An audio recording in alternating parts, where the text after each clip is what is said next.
Welcome, welcome.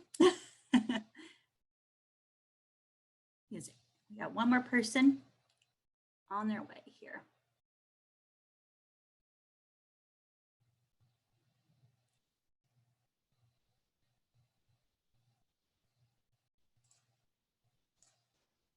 Just want to let everybody know we are recording, just so you are aware that you're being recorded.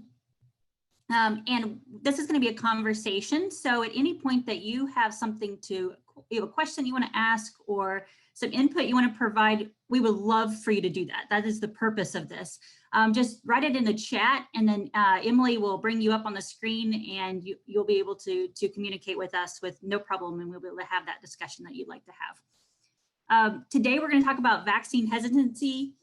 We have Dr. Kristen Thompson, Dr. Robin Lute, Dr. Michaela Mulbach, is that right? Michaela, I've never said your name appropriately, I don't think. It's okay, Mulebach. Mulebach. Yeah. Yes. Correct me every time, please.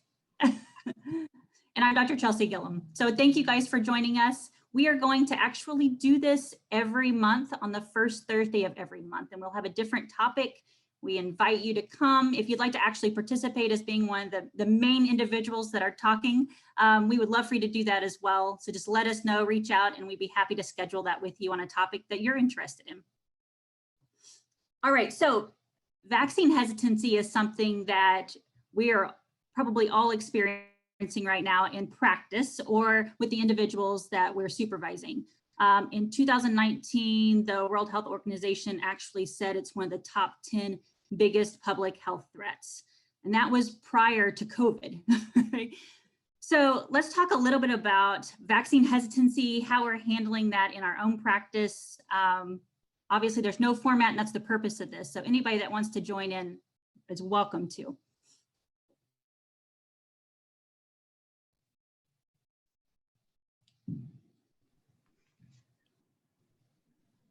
I'm just going to jump in. Yeah, I'm just going to jump in and speak to the administrative portion of that. So the role that I play at Compass Health is that I oversee our outpatient department, and that includes behavioral health consultants. So they're often at the pivot point, as we all know, of helping our patients understand the medical necessity of certain medical issues, vaccines included. As an administrator, the thing that I have been a little bit surprised about is that so many of our staff have really been pretty hesitant about taking part in something that, we know that they educate patients on every single day. And so, I've kind of taken a wide lens to that and thought a little bit about what exactly is it that keeps people from engaging in a common health practice that we know the research supports. And a lot of it has been pretty fear-based. And so just kind of validating that fear and understanding that this has been, I think, a really scary time in general. And this, of course, comment is very COVID specific, but as Dr. Gillum was saying, like it's vaccine hesitancy is a thing regardless, and the whole autism vaccine, conversation that could be opened up. But so just validating that fear and understanding that we are living, I think, in a space right now where we have a paucity of resources, and whenever we have a paucity of resources, fear is even higher than normal.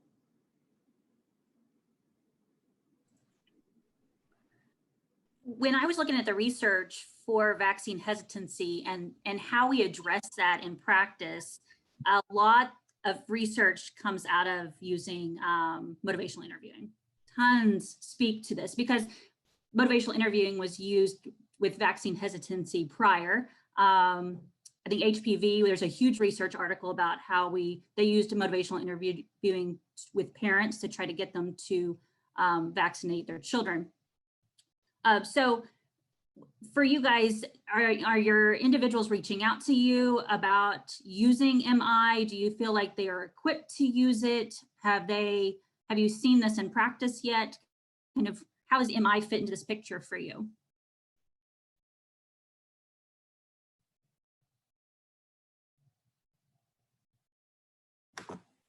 So vaccine. So my professional background is in pediatrics, and I supervise the pediatric programs we have here at Burrell.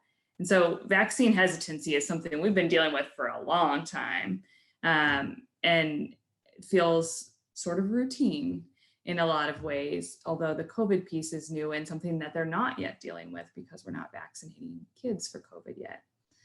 But motivational interviewing is exactly where it has really been and where I think is helpful. I agree, Michaela, that so much of it seems fear-based.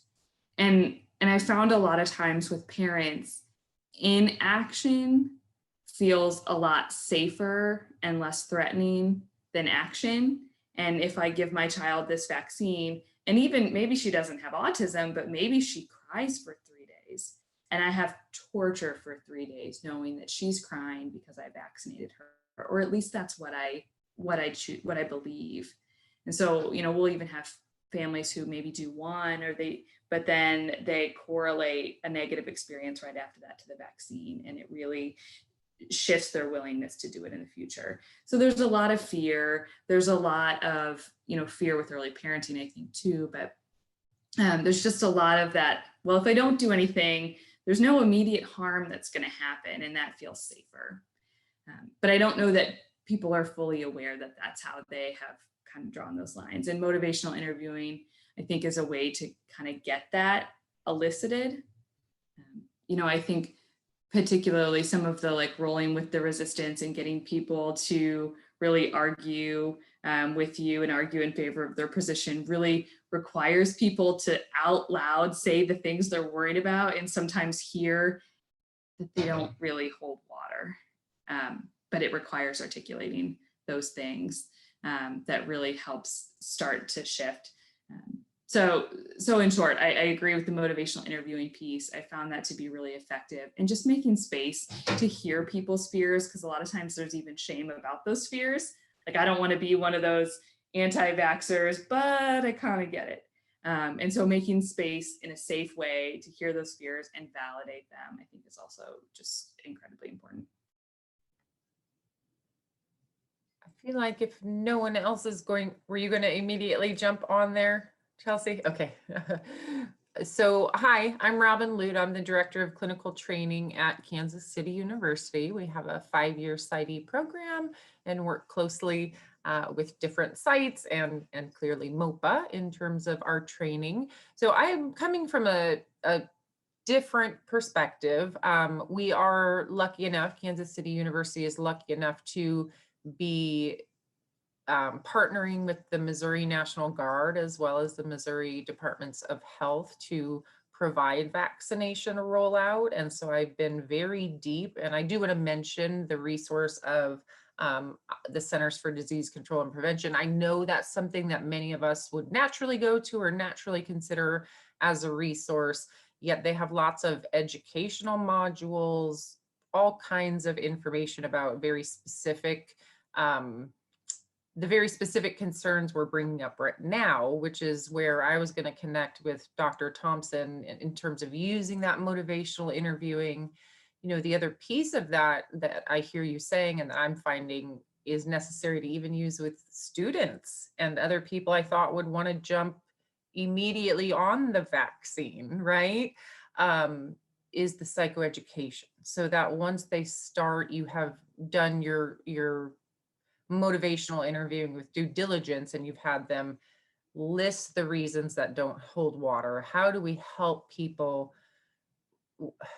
being very mindful of our language, start to understand how and why that doesn't hold water, and then what can you do next? So I could go on. As we know, I like to talk, so I'll pause. I was thinking a huge piece of MI is the supporting autonomy.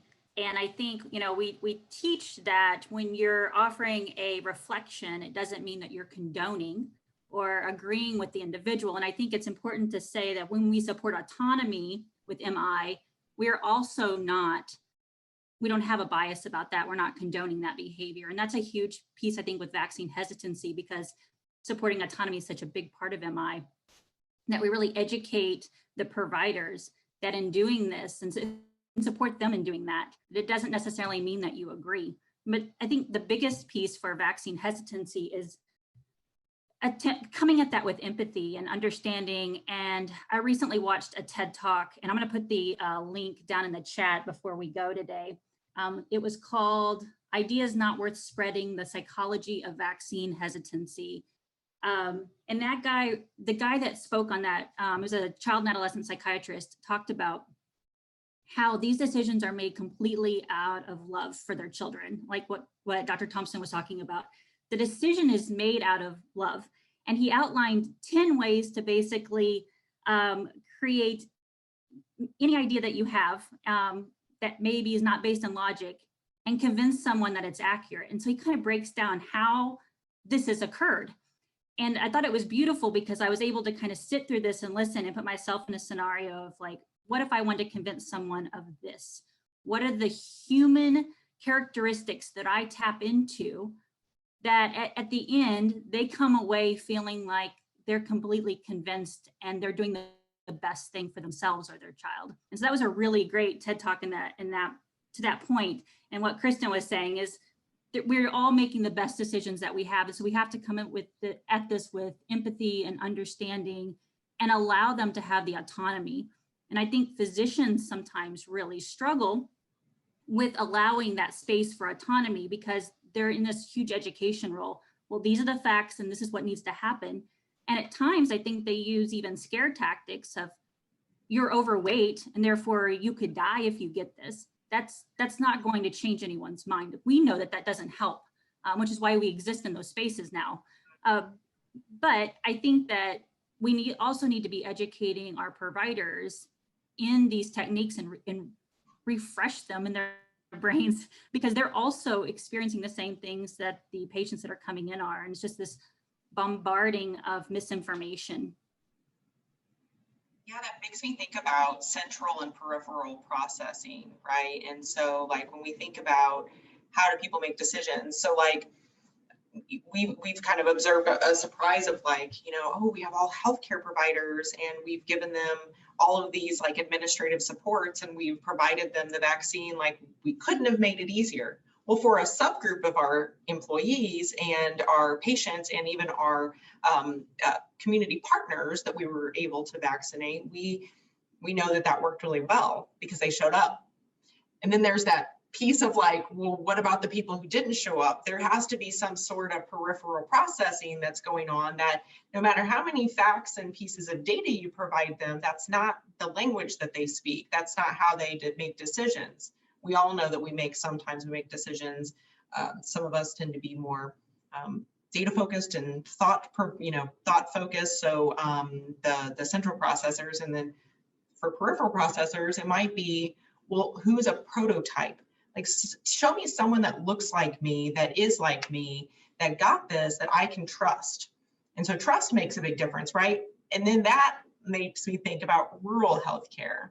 And so often in rural healthcare, this is a big piece that we see that you're not one of the community. I can't trust you. Like, this didn't come from my community. And so therefore I'm very hesitant on that. And so just thinking back to that motivational interviewing, that's a piece of where our values are, where's the trust as well, which again, of course, we know all snakes together to create that autonomous decision for them, which we will support. And just looking at the chat box, I think there's some DBT-ism in that. And I love the idea we're all doing our best, because I certainly hope people assume that about me as well.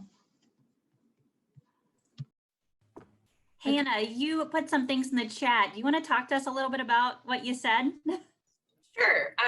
It's kind of out there, but kind of thinking about, especially with the COVID vaccine, and that vaccine hesitancy. I have a 4.5-month-old and I'm breastfeeding. And so, knowing how to look at research and how to do those things, I feel confident in the decision to get vaccinated. But my family definitely does not. My mom has pushed back a lot. And she's saying that, she's reading all those articles that are fear-based, saying that, basically saying there's not research to support anything. But if you look at it from the scientific point of view, we haven't had time to really test this very specific population. But if we look at the way that the vaccine is made, we weigh the pros and cons. I feel comfortable, getting the vaccine and making that decision. But I also have a background in science. And so if we think about what that looks like for the general person, it can be very scary. And so that's kind of the first thing that I put in the chat. And then the second piece just goes right along with what you were saying about, parents are doing their best. They're making these decisions based out of love. And just in my practice, I think keeping that in mind has really changed the way that I approach families with children with, behavior problems or, definitely with vaccine hesitancy, all of these things that we know what best practices are. But there's a reason that, parents are doing the things that they are.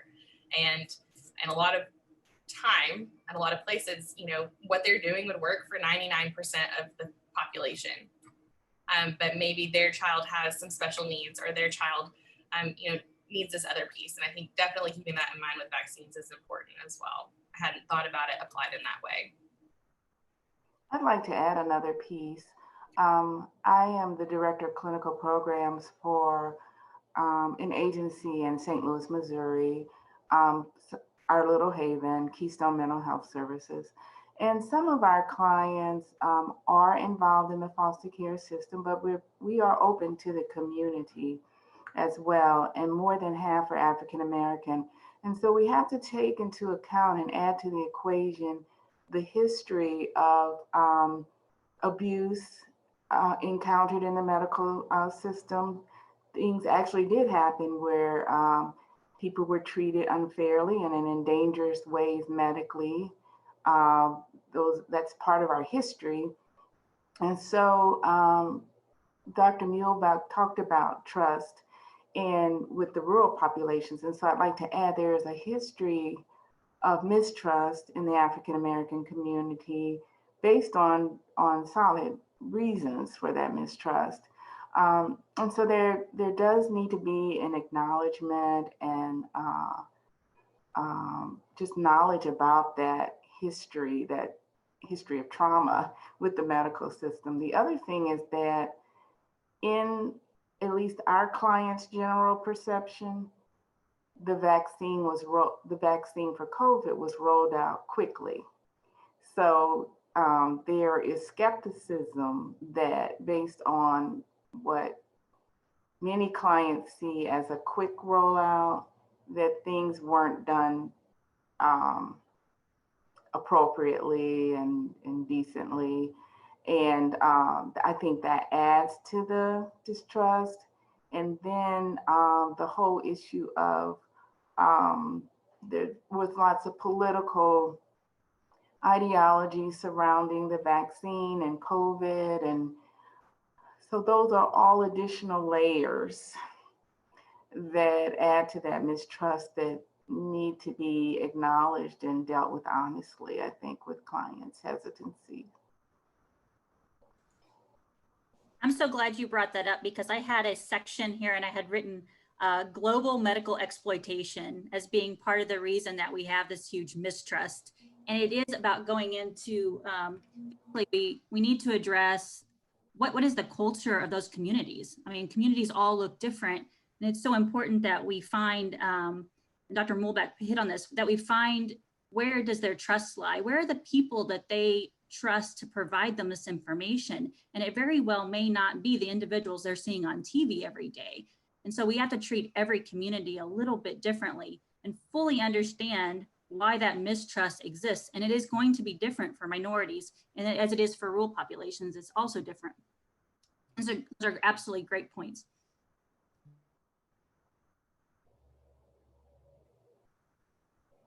I don't want to sort of extend that topic if we've maybe worked it out, but just like the both of you, as I'm taking notes, I think the conversation is sort of naturally leading in that direction. I tend to think of rural populations as a kind of diversity, right? I think of rurality as diversity. And so of course, you know, I have my less sophisticated notes than Dr. Gillum's, where I just say people have been tricked, and that specific people have been purposely hurt, not just, I think, you, Lizette, I'm not sure how you'd like me to call you, Dr. Smith. You Lizette is fine. Okay, you mentioned, you know, the specific communities that have heard, and you did use the word trauma. And I think that it's really essential that we understand how deeply that goes. And that one of the things we are doing, I don't know if it will or won't be helpful to others, is that we're moving directly into our communities that surround the school, and asking those individuals about their hesitancies and about trying to get a voice for the community we serve. And so we're on the east side of the division in sort of Kansas City culturally. So we'll be in a lot of communities of color that are a lot maybe less socioeconomically you know, sophisticated and or resource available, to find out more specifically that idea of who would you trust. You know, I teach a lot about using pastors or different kinds of religious leaders, or you know, individuals that will go out into the Hispanic communities that are well trusted and provide that kind of information. So I may be just sort of agreeing with everything that you're saying and not really adding a lot. I think the point that really got me, Lizette, was that sense of trauma, and that it will take some serious building of trust that goes beyond just what we're saying in terms of education. And yeah.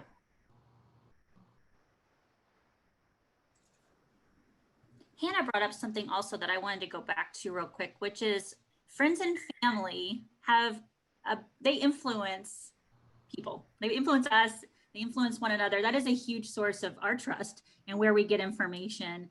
And so, you know, what we're often seeing with our patients that come in is that the information they have is handed down oftentimes by their friends and family, like Hannah's have bestowed upon her as well. all of their thoughts and feelings about her getting the vaccination. How have you personally experienced, you know, family and friends, kind of that influence and their thoughts on that? How has it impacted you, but also, you know, in your practice or the clinicians that you treat? How do we handle this really heavy piece as well?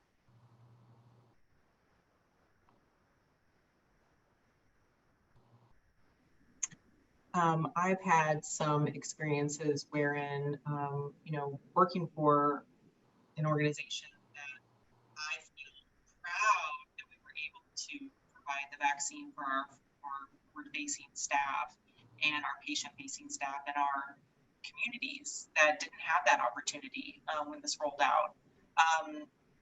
Of course, healthcare workers being the first line, right? And so I was, you know, there's moments in your development where you're like, I am such an idealist, and I consider myself a realist, but I thought, well, surely this is how everyone would think and feel. And so being an extremely private person in general, I took a risk and shared like how proud I was to work for an organization that was able to vaccinate people who work at like other health centers that weren't as large or as lucky to get it, or people who take care of patients with cancer. And, you know, the response was really shocking. They had this idea that the vaccine was only for rich people and wealthy people.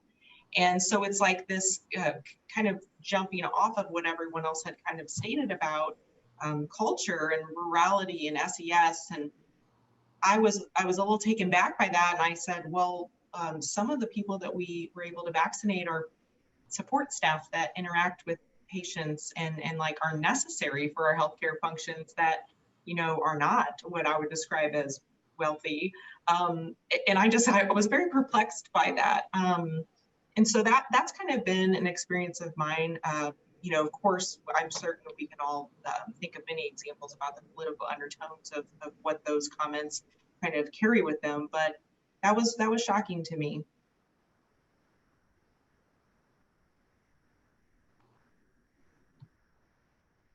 I'm empathizing, Michaela, as maybe one of the reasons you don't share so much with certain individuals, and I say that with love. I think another thing that is, and Dr. Thompson, Kristen, if I cut you off, please forgive me.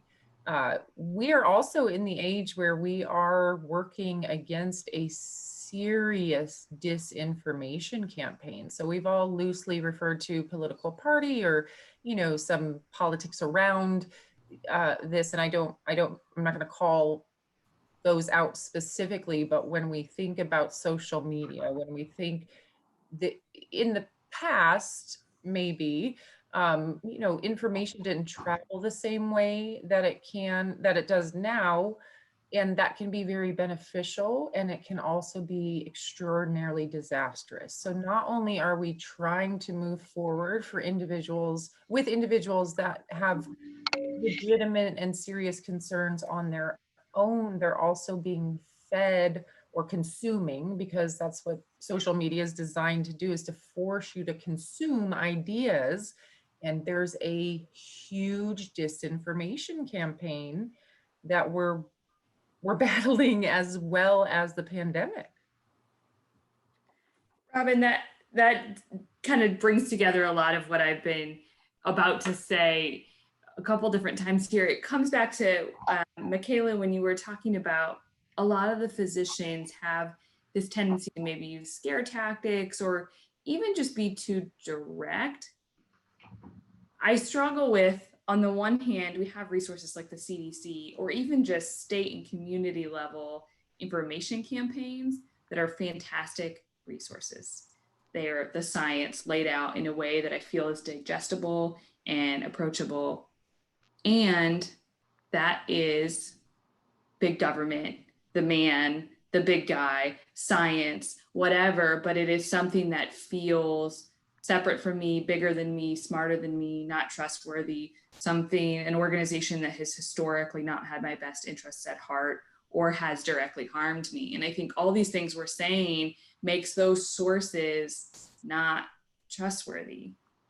And I think that's really difficult, particularly for my physician colleagues that I've talked with about this, to accept, because they tend to default to the American Academy of Pediatrics says, because that's the science, right? Whereas a lot of times I think they're going to have a lot more luck. My head goes to child stuff, but a lot more luck saying, I get it. It's scary. It was really hard when my own kids had a bad reaction and she spiked a fever and I felt so guilty about it. And I know I'm keeping her safe for X, Y, and Z reasons. Connecting on that human level is something we do really naturally, but I think feels unscientific to some of our physician colleagues. And I think helping to try and make it safe for them to connect on a human level is really important. Well said.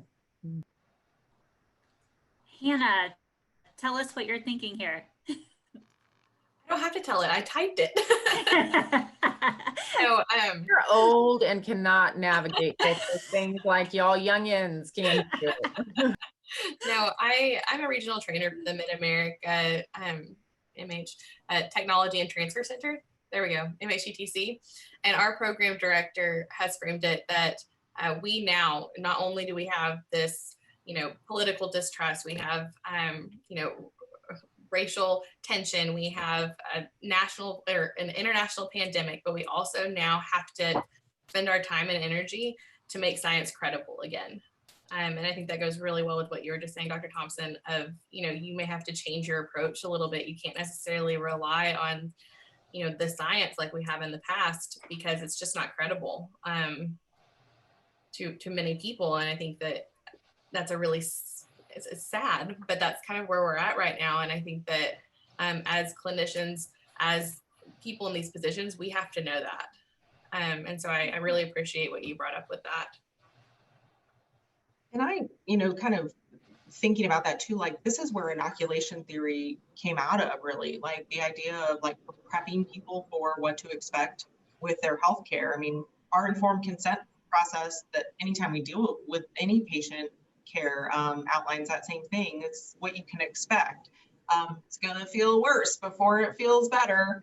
And so, you know, really thinking about that at large too, I think that's a larger kind of more complicated space when it comes to intervention strategies, which again, it weaves into motivational interviewing, it weaves into trust, it weaves into our ability to, you know, not feel traumatized by our medical experience. Because, you know, how often have we all gone to the doctor or, you know, a nurse practitioner and like, oh, this won't hurt. And then they're like, it hurt a lot. And then you have to wonder, like, am I just totally weird? Am I being dramatic? And then you like get in your own head of like, well, it must be just me. And so just thinking about this, you know, again, it's hard not to think about COVID because that's where, you know, it's all over. You know, that's been a really tough space too, because we know they did a great job of inoculating us with, this is going to suck a little bit, like you're going to have a pretty bad reaction. And so that's been a little bit both valuable because you know what to expect, but also I think it has been one of those things that keeps people from doing things. You think about exercise. We stop exercising because we hurt really bad after our muscles have time to, you know, experience that. So just, you know, I just think that there's so many layers to all of this. And the positive to that, though, is that you can jump into a lot of different layers and have really helpful intervention strategies for everybody and how everybody is and thinks. There are many potential fulcrums of action that could make a large shift.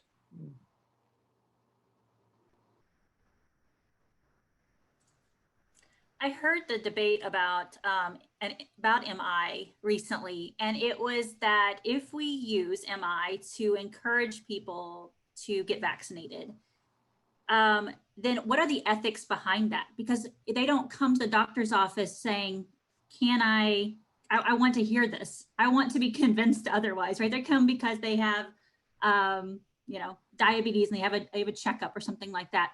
Is it ethical for us to provide them with MI in those moments when we feel like this is something that's really important for them to hear? What are your thoughts on that?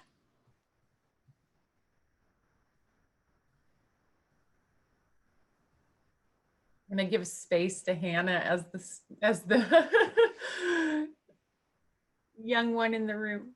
I don't know. I lean towards, and it's difficult because is this my own biases speaking, but I lean towards it's not only ethical, it's almost like our responsibility to do so. As people who understand science, who know research, who understand what that is, I think it's our responsibility to share that with others in a way that they can digest. And if MI techniques are the way that we have them confront their own fears and their own thoughts and maybe think a little bit more deeply about this, then I think that we're almost ethically bound to do so. And I think some people might disagree with that, but that's my stance. I love it. Thanks for letting me put you on the spot. I think inherently too, MI really focuses on identifying their goals and values, right? So there's no trickery involved as long as we're taking consideration their goals and values and using that information to help them generate a plan that they create. I think it's important that we point out to anybody who doesn't fully understand MI that would watch this, that there is no trickery involved. You're just using their own thoughts in a very logical way and helping kind of develop that plan from those. It's not about inserting your own ideas and feelings. I see it as a way of increasing their ability to make a choice and to make an informed choice. And so in that way, I think it is ethical as well as therapeutic and helpful. Kind of sticks with the autonomy piece of the MI that we've referred to so much, is that if we're giving information, we're helping people clarify values, as Chelsea said, and sort of putting it out there, they still get to make their choice, we're just trying to help them think it through in a specific way, in a way that will ultimately get at what their values are, because often we're so confused about health behaviors or health behavior changes because we have obviously ambivalence and more than one way of thinking about it. So if we can help people clarify that, that can be really important. Absolutely. And I'm thinking about fidelity to models right here too. Like, you can't piecemeal out any particular strategy or intervention and call it that intervention. Like, yes, a piece of MI is the decisional balance and asking people questions and having them talk about their values and their fears. But that leaves out that autonomy that you just mentioned, Robin. Like, that leaves that part out, and it leaves the part out that they co-create their goals and their strategies with you.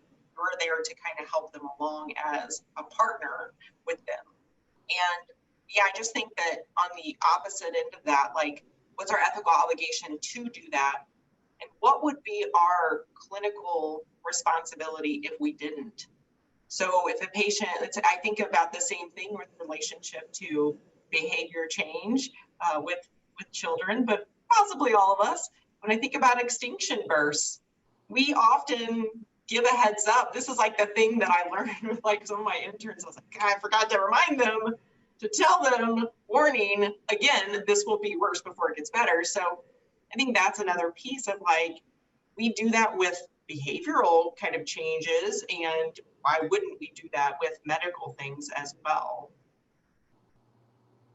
I think too that I don't remember who mentioned social media earlier, but often our decisions are made passively. We get all of this information. We may not even know exactly why we think so strongly or feel so strongly in a certain way. And motivational interviewing really sets the stage to dive into the whys. And it can help you really clarify your decisions, as well as maybe question those that maybe you don't have a sound reason for. Maybe it is just because your friends or family feel this way, but what is it that your decision is?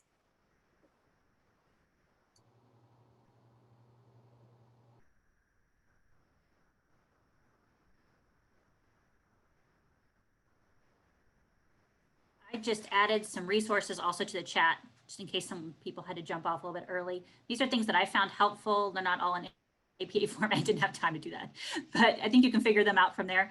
There's some great TED Talks. There are tons of podcasts that provide really good information about not just vaccine hesitancy, but like all topics, like pediatric enuresis, like just anything that you want, there's going to be a topic on it. And the Mayo Clinic puts out some fantastic ones. And I put that link in there as well, because they are short and they are filled full of great information.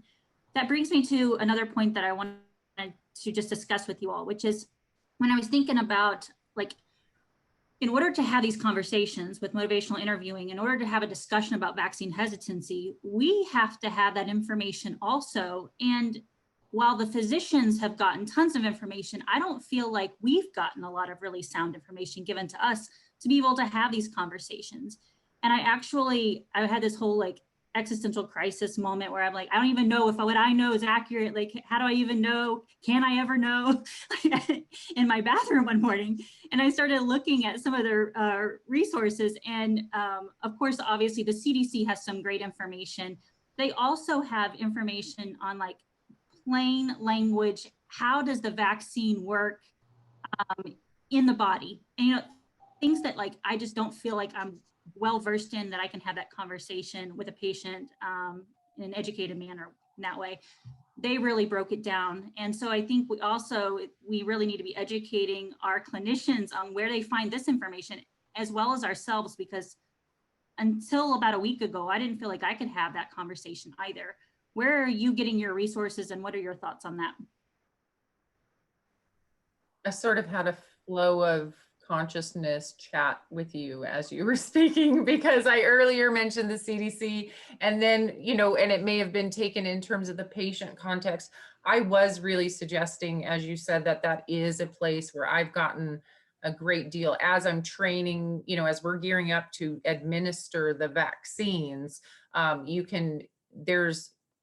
as much or as little as you want, so to speak, to dive into as your own healthcare provider, like as your own level for a healthcare provider. So you can do everything. There's everything on there from videos about just knowing how intramuscular injections are given. And Kristen, they have, they show where is that the main muscle for peds versus where is the main muscle for adults. Just being able to tell people why it's an intramuscular injection, everything from that to what is the cold chain, to how is it established, what does it mean, what do you literally do with vaccines, if the cold chain is broken. And so in those places where people have genuine concerns, you can get or like questions about it, factual, you can get as deep or as superficial as you sort of need to be, and yet it's still very clear. Like it was very easy for me to learn quickly.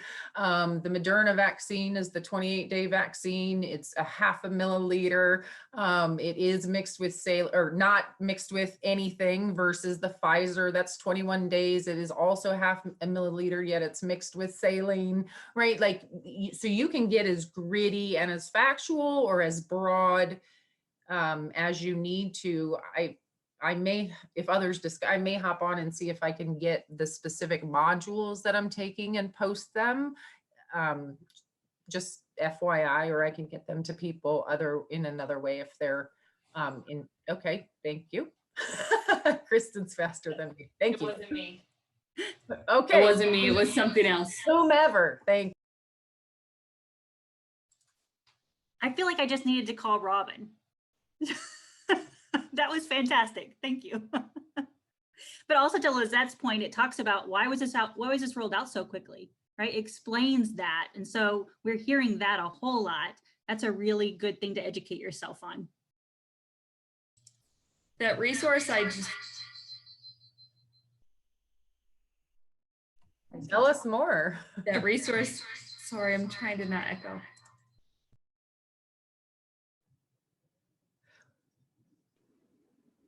Something tells me Kristen and Chelsea are in the same area. Right.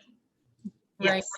So that resource I just posted is actually Missouri specific, but I thought it was really well done. It's Great. vaccine.mo.gov.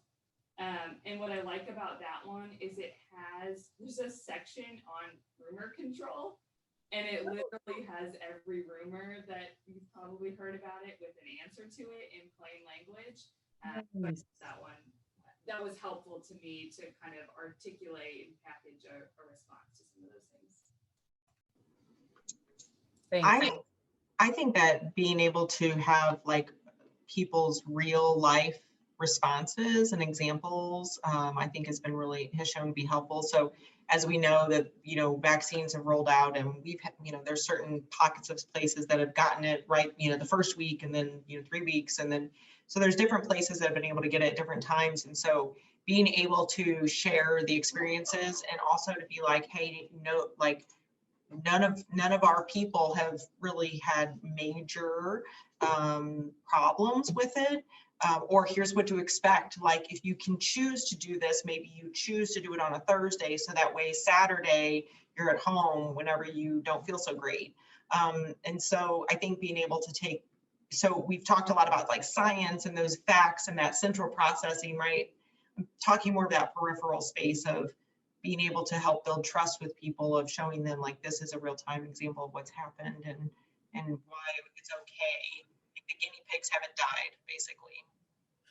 I'm smiling, Michaela, so broadly because two non-formal interactions that I've had come to mind that just sort of, it just makes me smile. I did brave leaving my home. I have pandemic-induced agoraphobia, and I don't leave. But I did need to go to the dentist, and it is a thing that still has to continue. And so he and I had talked a little bit about the vaccine and how he was going to provide it, or how and where they were going to get their doses, et cetera. And we actually had a conversation that resulted in him deciding that they would administer it on a Thursday and then let all staff and employees have the day off on Friday. So I left the appointment paying my bill. I was like, I got you all a day off. I got you all a day off, right?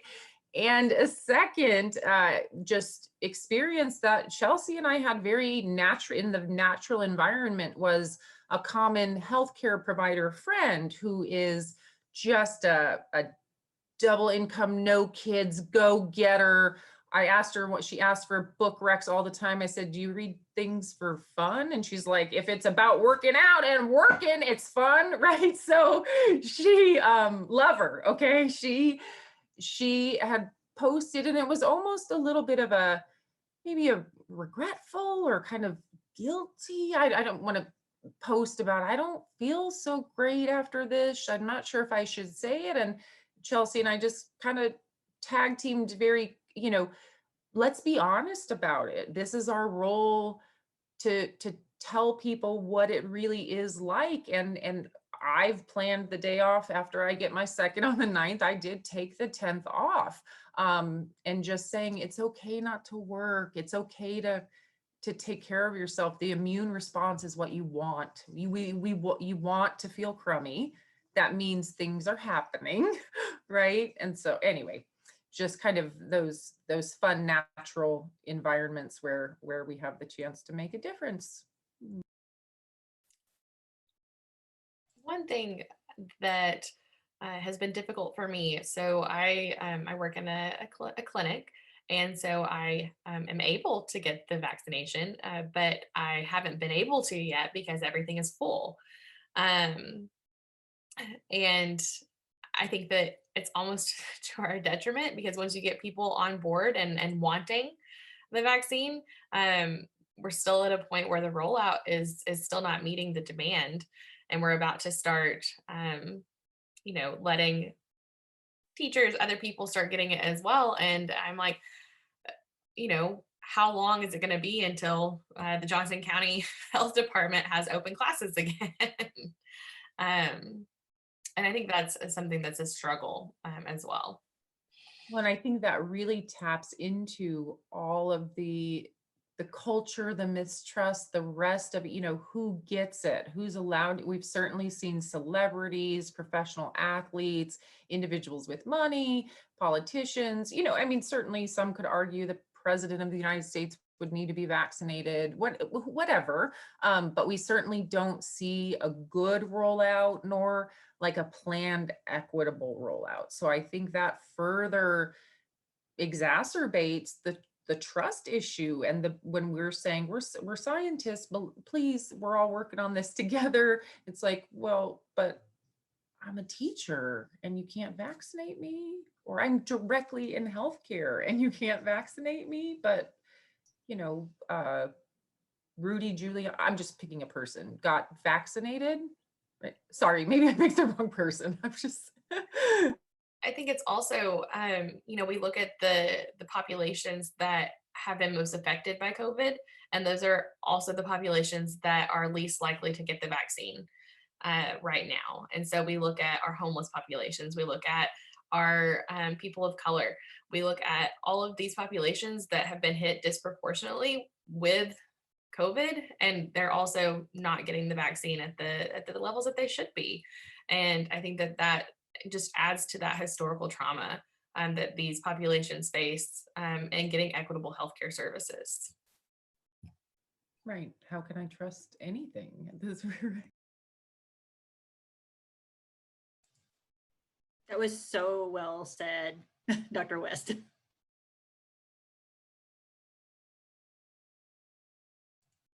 We're coming in at the end of the hour. So is there anything else that we would like to discuss before we go today?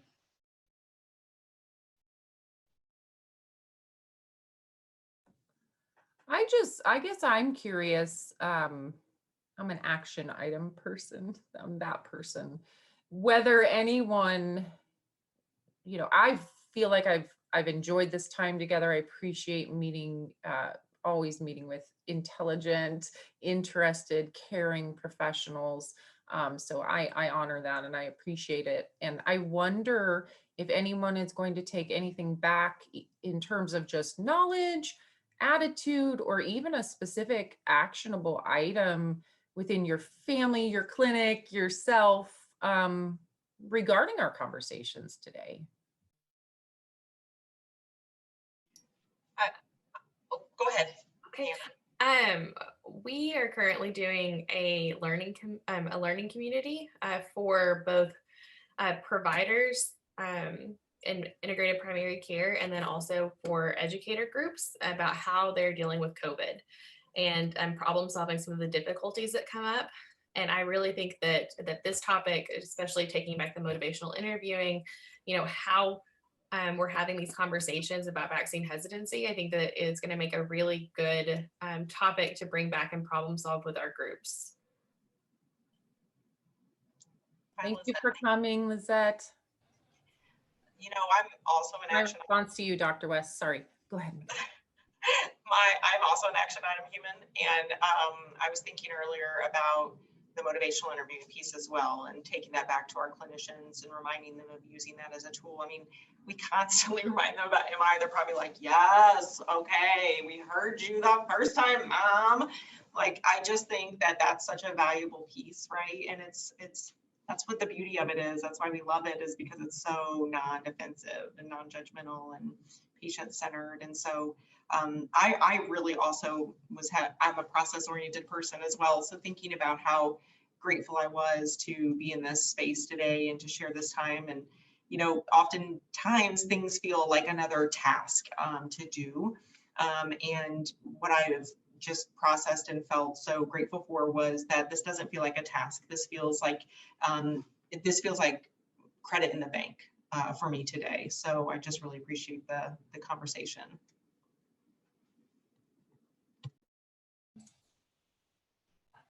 Thanks, Michaela. And I agree. Like, it's one of those things like, oh, I got to do that thing. And then it feels really nice to have these conversations with people who are navigating similar waters. And it's also, I appreciate the motivational interviewing part of this conversation. Frankly, for me, it's a good reminder that I can use that in my personal life. I think I can be a really good clinician when I'm with clients. And then when I get to family and friends, I don't know, that part of my brain turns off. It's like, well, what are you doing? Of course you need, I don't know. Like, I get less tolerant and forget those skills. So it's a good reminder that this applies to our social worlds and our professional worlds. So guilty. Yes.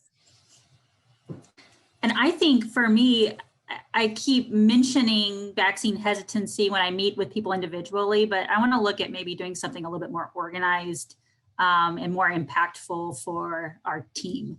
So that's kind of my takeaway for sure. And then also Dr. Thompson has a really good point. Maybe I should start using this in my personal life because I'm just not a nice person sometimes. You want a rodeo?